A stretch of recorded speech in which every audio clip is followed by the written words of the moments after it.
Hey everybody, finishing up with chapter 10 here on confidence intervals for means. We're going to do a real quick lesson here on just a couple small things. One is finding n if you need to find n. We've done it before with other scenarios, but we're going to do it with these two proportion t intervals, two sample t intervals for means. And also just talking about which interval to use. Okay, we've gotten into a lot of different inference procedures so far. Well, let's talk about keeping some of them straight. But first of all, adding on to the last part of 10.2b, a question like this might come up where we have to find a certain sample size that would make this work. So it says a cardiologist wanted to create a 98% confidence interval for the actual difference in mean pulse rates. So right there we know it's difference in means. So that is a two sample. Okay. For people who take beta blockers and those who don't. A pilot study found that the standard deviation of 7.8 beats per minute for the beat blocker group. Oh, sorry about that. I have a mistake here. It should say beat, not beta. Fix it. And an 8.3 beats per minute for the placebo group. How many people should she randomly allocate into both groups to have a margin of error no more than 5 beats per minute? We want to know the difference, no more than 5 beats per minute for our margin of error. So when we see something like this, we're going to have to do same size for both groups. Same sample size. So we want the same n for both. And a margin of error, that is our E. And if you recall in our confidence interval of, we have x bar 1 minus x bar 2 plus or minus t star times the square root of standard deviation squared over n plus standard deviation squared over n. The part that we care about for the margin of error is this. This is the margin of error. So we want that to be no more than 5. So how we'd be writing that is t star times all of that. We want it to be less than or equal to 5, no more than 5. Now we could flip that around, put it on the other side, and put the 5 in front.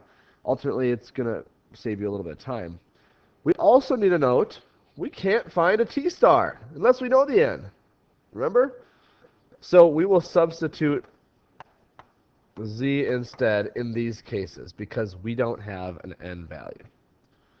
All right? Now, for a 98% confidence interval, the z,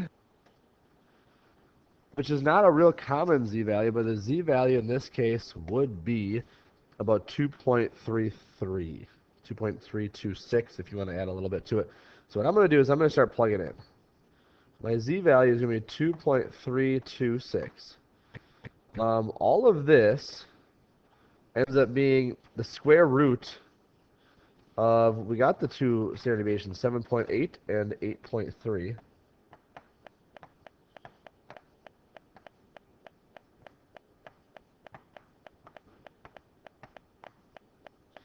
We want that to be within 5. Now, we want to solve for n. We're going to do a little algebra here. Ultimately, you can combine those two fractions because they have common denominators. So we could say 7.8 squared plus 8.3 squared over 1n. And then it makes it a little bit easier with all of our algebra. Now what I would do is divide 2.326 on both sides, square both sides, move the n over. All of this algebra, which we've done very similar stuff to before in here, will get us to n is greater than or equal to 28.075. And since we're looking for how many people, 28 is not enough. We can't have a partial person. That will tell us we need, or she needs, at least 29 people. And that's in each group. Not just total. That is in each group. So that's how you can find n if you're given this situation with a 2 sample difference of means. Now, the second part I want to talk about is which procedure to use. So I just want to just kind of recap a couple things that we've learned. Now, first one is choosing your procedure. Confidence intervals versus hypothesis tests. We've done more with confidence intervals. That's what we're currently working on. But a couple reminders. Hypothesis tests are use data from a sample to test a specified hypothesis. And you'll see things like test at alpha equals something. You might see, is there convincing evidence of something? Those are the common ones where we'd see for tests, and we'd use a hypothesis test. Now, what we're working on right now are these confidence intervals, and you'll typically see the term confidence interval or some sort of range to capture the true parameter. So confidence intervals use data from a sample to estimate a proportion. This is really, a population parameter. It could be a proportion or a mean, but it's to estimate, give a range. We're looking for this net that would capture the parameter. Now, specifically, things that we're looking for, like is it qualitative versus quantitative data? How was the data collected? So we need to especially look at that for our conditions. Do we have a one sample, a paired data, or two sample? So again, these two are the hardest to keep apart, but it's primarily just because they both can look like they have one sample. Sorry, two samples. But the paired data, this must have some direct connection where we can actually find the individual differences and be able to compare directly. Otherwise, we can't do individual differences. We just have to do it as a whole in a two sample. All right, it's treated like a one sample then, but we got to keep it straight from the other ones. Now, we've been working with T in this one. So like we got the one sample, the matched pairs, the two sample. Can we use T? We're going to look at the skewness, the outliers, the sample size. Is it a test or confidence interval? We'll get into t-tests soon. And then can we conclude stuff about this? So what I really want to do is just give you a quick little rundown of things that we've done and looking at the difference between Z and T. Because we looked at both distributions. Z distributions, typically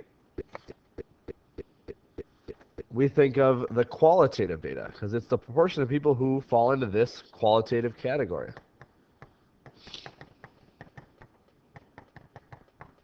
Whereas T, we're typically dealing with quantitative. Specifically, what is the mean of this thing? What is the standard deviation of this?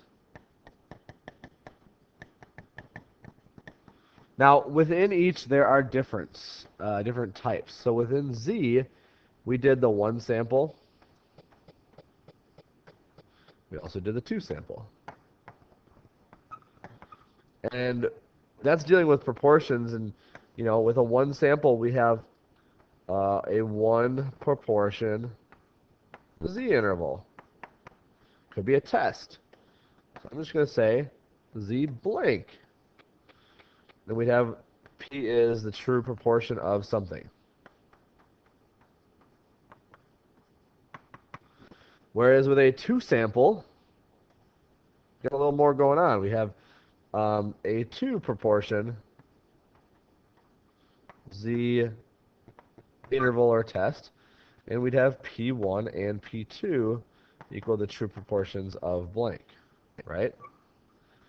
Now, for our T distributions, we'll divide this up over here.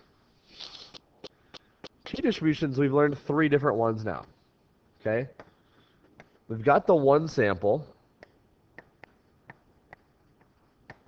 We've got the paired data, the matched pairs.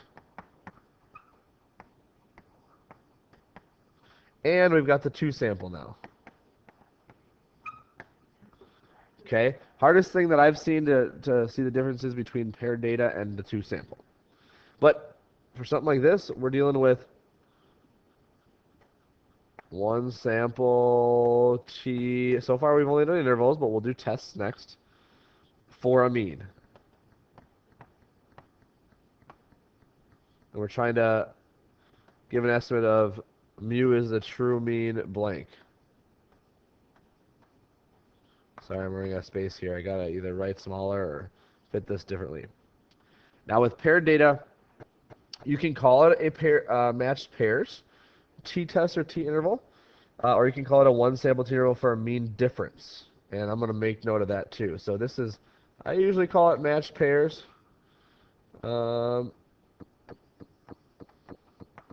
T something, where you have the mean difference, and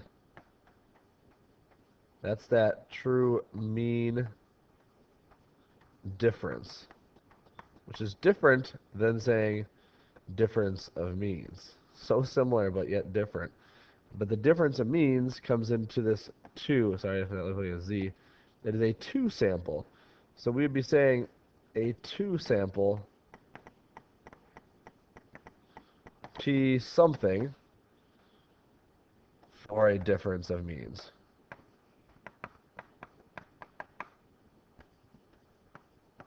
And we'd be looking for mu1 minus mu2.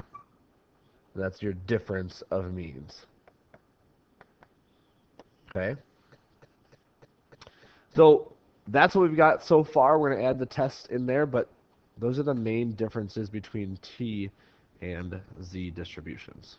So that's all I wanted to talk about today in 10.2c. A couple different random things dealing with what we've talked about so far. Hopefully you can keep them straight, use your notes, get familiar with them. And that's all I have for you. See you next time.